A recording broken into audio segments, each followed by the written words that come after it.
From the New York Times, it's The Headlines. I'm Tracy Mumford. Today's Monday, March 31st. Here's what we're covering. Just hours ago, President Trump called me to tell me he is, quote, pissed off with Russia's President Putin. President Trump gave a sprawling phone interview this weekend to NBC's Kristen Welker. Welker described their conversation, which wasn't broadcast, on Meet the Press. She said a major focus of the interview was Russia. Trump is growing impatient with how slowly ceasefire negotiations with Ukraine have been moving, and said he's considering tariffs to force Russia to make a deal. Mr. Trump said 25% tariffs on Russian oil could happen any moment and told me he plans to speak with President Putin this week. The president also talked about the tariffs he's putting in place on foreign cars and car parts. Trump said he's not backing down from the plan, even as the stock market has plunged in response.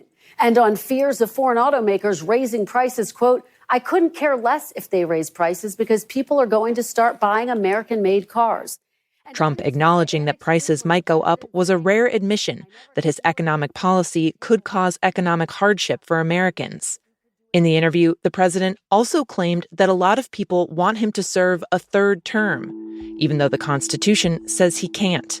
When Welker said that was something she heard him joke about a lot, the president said, quote, No, I'm not joking. I'm not joking.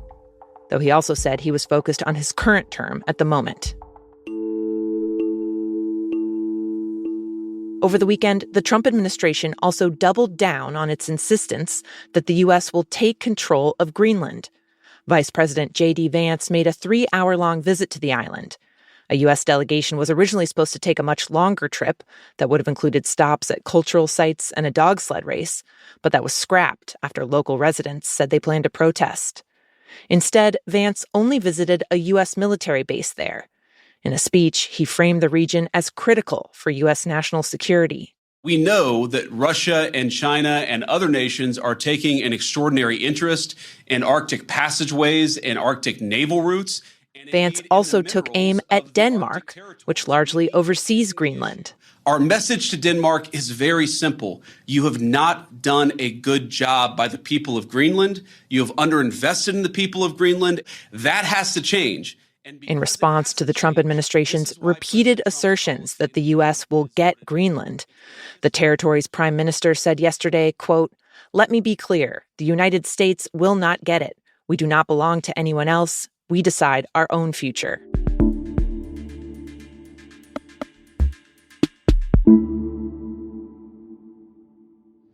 In Myanmar, rescue teams have been using sledgehammers and drills to dig through collapsed buildings and look for survivors after a powerful earthquake shook the country on Friday. More than 1,700 people have been killed, according to officials there, and the death toll is expected to rise significantly. In the aftermath of the quake, the country's military junta, which has avoided asking for outside assistance in past disasters, made a rare appeal for help. Russia, China, and India quickly sent in rescue teams. But for the moment, the U.S., which used to be a leader in foreign aid, appears to have sent nothing. While the American embassy in Myanmar said the U.S. plans to provide $2 million in assistance, many of the programs that would have helped actually distribute that aid have been disrupted by the Trump administration.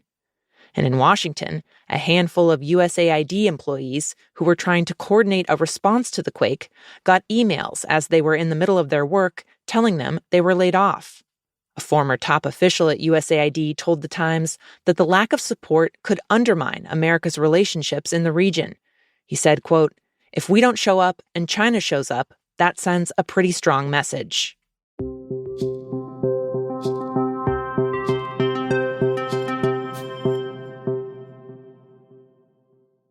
In Haiti, for over a year now, gangs have been terrorizing the country's capital city.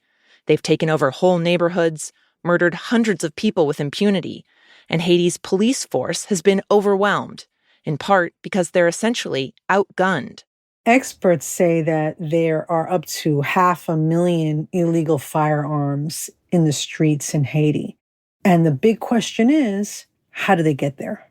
Frances Robles, along with her colleague David Adams, are part of the team covering Haiti for The Times. They've been reporting on how the country has been flooded with weapons, despite the fact that it's illegal to ship any there. Francis says that experts they talk to say that most of the weapons are coming from the U.S. One of the most common methods for smuggling guns is the use of straw buyers. And that's where a person in the United States goes to a gun store or a gun website and just buys them. And so a person who's illegally shipping guns to Haiti will get various straw buyers to make these purchases for them. They gather all the loot, and then they send them by freighter to Haiti. The shipments are really hard to track because they usually go out on these freighters that leave South Florida, and they're packed with stuff. I mean, they're packed with used clothes and bicycles and, all kinds of things. And in most countries, Customs inspect the packages and shipments coming in. They don't really inspect very much of the ones going out. So very, very few of these shipments get caught. Francis says Haiti is not alone in being overrun by American weapons. Many countries across Latin America are dealing with the same issue.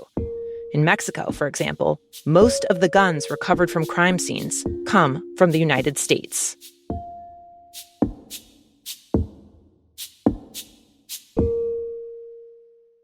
And finally, in 1999, Tony Hawk did what seemed impossible. Are you kidding me? The skateboarder launched himself up off the halfpipe and completed a 900, a trick named for the number of degrees he spun around in the air. He turned his body a full 2.5 times while off the ground and then landed on his board smoothly. Now, almost 30 years later, officials are set to decide whether people can try a trick like that in the Olympics in Los Angeles in 2028. Despite all the excitement back when Hawk pulled off the trick, the 900 belongs to vert skateboarding, a niche form of the sport which has fallen out of the spotlight as park and street-style skateboarding has become more popular. They're easier to learn, no giant ramps necessary. So while skateboarding's been featured in the last 2 Olympic Games, vert skateboarding, with its big air moves, has not been. But a younger crop of skaters wants to change that. They've been tackling the tricks faster than even Hawk can comprehend. The 900 was a lifelong goal for him, and there are now skaters who've landed the trick at age 12. Hawk told The Times that some of that's because skaters are now starting younger than ever.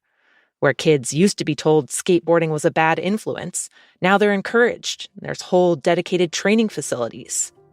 Olympic officials will make their decision next week about whether there will be a vert event at the Summer Games. Hawk has even offered to supply the ramp.